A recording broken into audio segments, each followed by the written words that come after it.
wanna smoke with me, you don't wanna take it there. Here we can see some deer. I don't know. I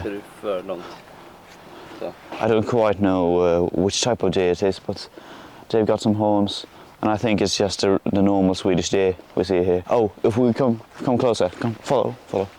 You see this one trying to feed on its prey, being the hay. Often a deer like this could eat up to 3 tons of hay a day. It's quite astonishing, really, because they only weigh about half that, 2 tons, and it's quite heavy if you think of the mass in the body, but they do have quite some muscles. Extraordinary, that. Now we see these moose, and they're quite rare actually in Swedish landscapes. We often see them in the northern lands. Here we see this female moose biting on some branches and quists, and it's the normal food. We can see here that the park have invented some kind of feeding area here where they eat their normal food or whatever. I don't actually know, but they live in their normal habitats here in the Lycksele Djurpark, and there we see another moose with amazing horns and clovers. So both of them have quite good neck beard, not like me, but almost. They're getting there.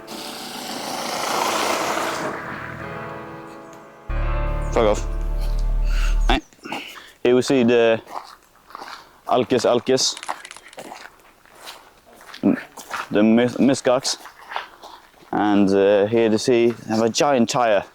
It's because they like fighting each other, but sometimes the park wants to ensure that they are safe, and so they created this playing module for the oxes, so they don't hurt each other with their real horns. But yeah, the mother is saying something quite unimaginable, and the muskox is now currently standing inside because it has been raining quite a lot this day. The downpour has been immense. We have walked about an hour at this minute, and we are halfway, I would say. We're about to head down to see the other quite like these animals, the muskox. I don't quite remember the names, but then also the crown jewel of the park, the bears, are right down there somewhere, and then the wolves also. So we're gonna go down and have a look.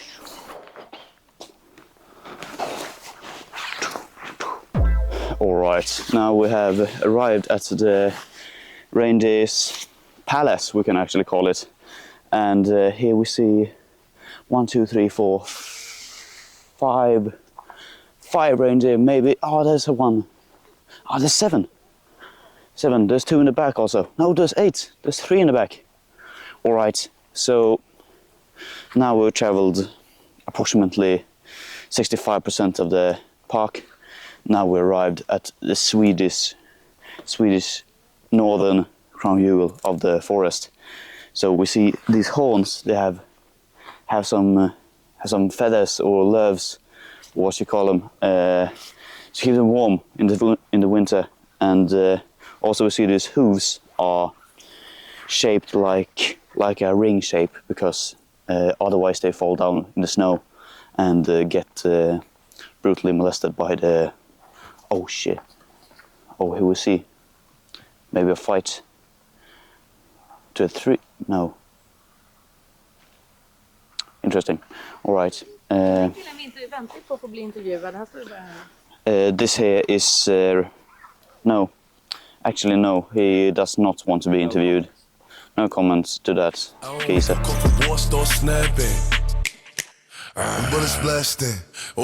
Here we see the biggest of the hunter animals, predators in the Swedish landscape, brown bear.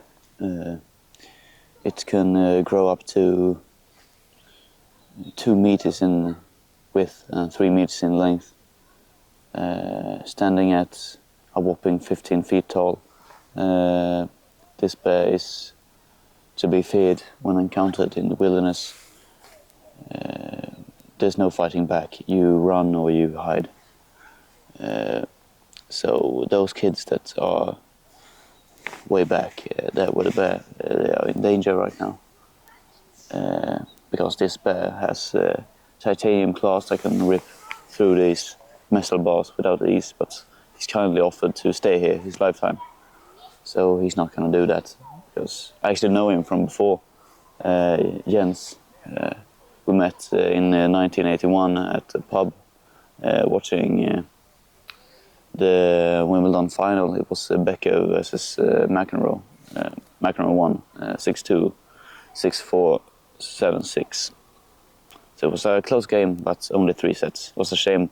But yeah, me and Jens right there sat and watched through the whole game. Yeah, right. So as I was saying, he's a bit of a clay fanatic, and actually in 1989 he was a pro, going into the ITFs and the Challenges tournaments almost every week, trying to get on up to the ATP stage. And in '92 he actually was on a quite good run. He was a runner-up in Australian Open and had a lot of points, and then on the springtime he won a couple of Masters, so he was number 3, I think. And then the federals came to know that he was a bear, and yeah, they removed him from the system, as only humans can compete, they said. So after that the federals took him here for his crimes, trying to make money off humans, and now it's a sad watch, really, because he's going to spend the rest of his life here. I don't have any words for it, really, because it's really sad. It was among his kind, there's many animals that are currently being kept in captivity, not seeing the riches they should, and living in behind the barriers and closed doors like these.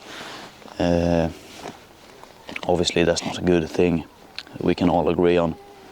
However, he did almost make it to end number 1 in the ATP singles series in '92, so I think we can give him that. It was a good milestone, at least.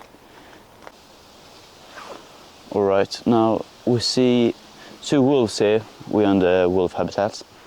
They are quite aggressive. Actually, one year a park functional was in here and was trying to feed the wolves, and actually became the fucking food itself. So they are quite aggressive, not something you want to meet in the forest.